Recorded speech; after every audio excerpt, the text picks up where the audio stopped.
If I asked you to picture someone with an extremely high IQ, you'd probably say something like lab coat, quiet confidence, maybe glasses for good measure.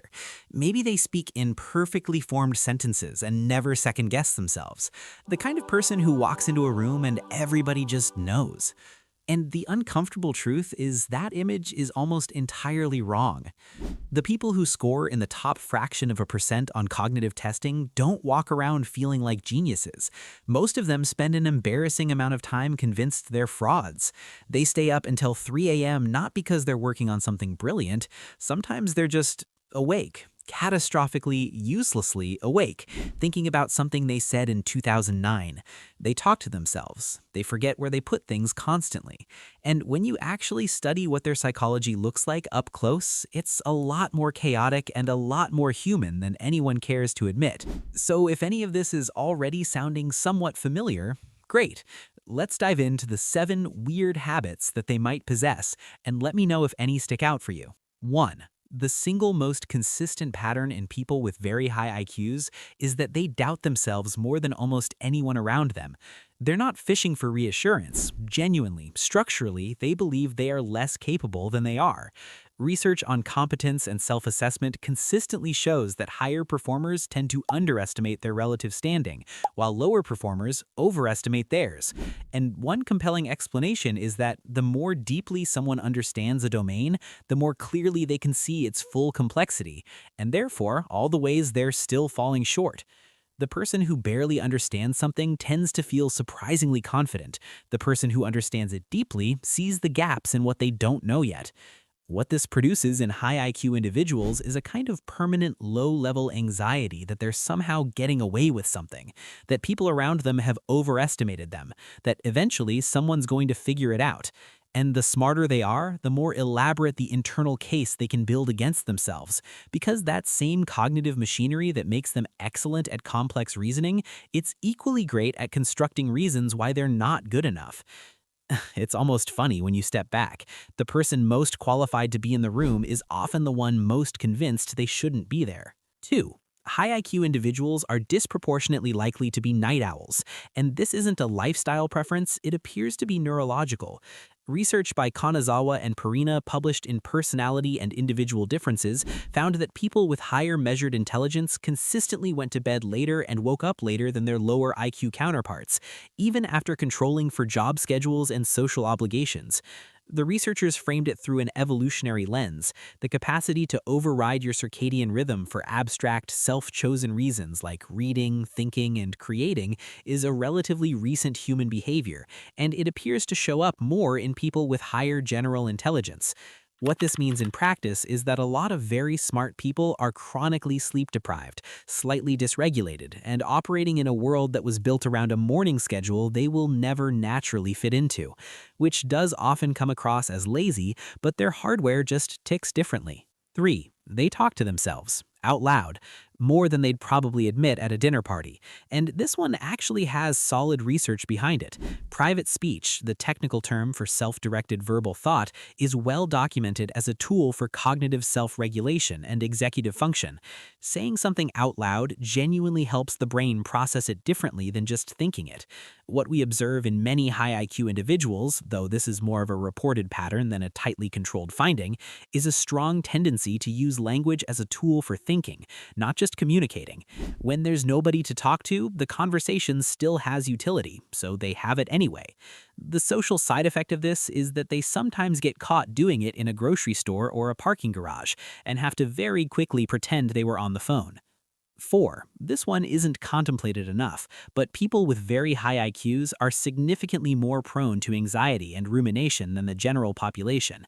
Penny and Bott published research showing a genuine link between high verbal intelligence and elevated worry, the hypothesis being that the same capacity for predictive thinking that makes someone analytically gifted also makes them extremely good at imagining everything that could go wrong. Your brain is, among other things, a threat detection machine, so a more powerful brain doesn't necessarily mean a calmer one. Sometimes it means a faster, more thorough threat detector, one that can generate disaster scenarios you hadn't even considered yet at remarkable speed.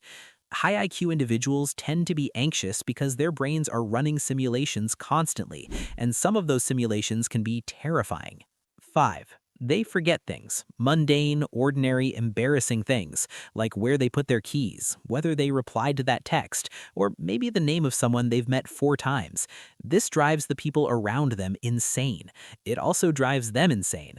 Now, this one is more of an observed pattern than a hard research finding, so take it as such. But the explanation that makes the most sense cognitively is prioritization. A mind heavily invested in complex, abstract thinking appears to allocate less attention to low-stakes, repetitive information. The keys always end up somewhere, so something else felt more urgent. This doesn't make it less frustrating, but it does explain why someone who can mentally model a 15-step problem sometimes cannot remember if they turned the stove off. 6. They tend to have a broader and more expressive vocabulary, including the parts of it that would make your grandmother cover her ears. A study by J&J published in Language Sciences found that people who are comfortable using taboo language actually score higher on verbal intelligence tests, not lower.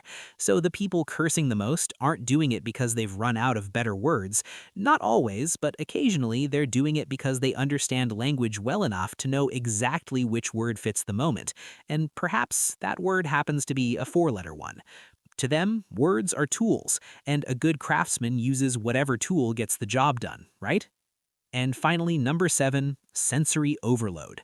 People with very high IQs are disproportionately likely to experience the world as too loud, too bright, just too much. And this isn't hypersensitivity as a character flaw. Research has found associations with high cognitive ability and heightened sensory processing sensitivity, meaning the brain that takes in more information analytically may also, quite literally, take in more sensory input than average. Crowded restaurants become genuinely overwhelming in a way they aren't for other people. Certain textures, sounds, or lighting conditions register as intrusive rather than background. The same bandwidth that processes complexity deeply also processes the environment deeply, and the environment is a lot. This is one reason why many high IQ individuals strongly prefer controlled, quiet, low stimulation spaces to work, not as a personality quirk, but because their nervous systems are operating under a heavier load than most people around them realize. What all of this adds up to is a picture that looks less like a superhero and more like a person who is quietly exhausted by their own mind, brilliant in ways that are real and sometimes remarkable, and also anxious, self-doubting, scattered, nocturnal, occasionally talking to themselves in a parking garage, and genuinely startled by how loud that one restaurant was. If you recognize yourself in this, in the doubt, the 3 a.m. wakefulness, the emotional weight of a brain that won't stop running, that recognition matters. Not because intelligence makes suffering more valid, but because a lot of people who carry this particular profile spend their whole lives being told they have every advantage, wondering why it still feels so hard. Now you know why. If you're interested in exploring some of my explanations further, I've put together a collection of books that dive deeper into psychology, human behavior, and independent thinking. You can find the full list on my bookshop page through the link in the description and pinned comment. And if you enjoy content like this, consider subscribing and turning on the notification bell so you don't miss future uploads.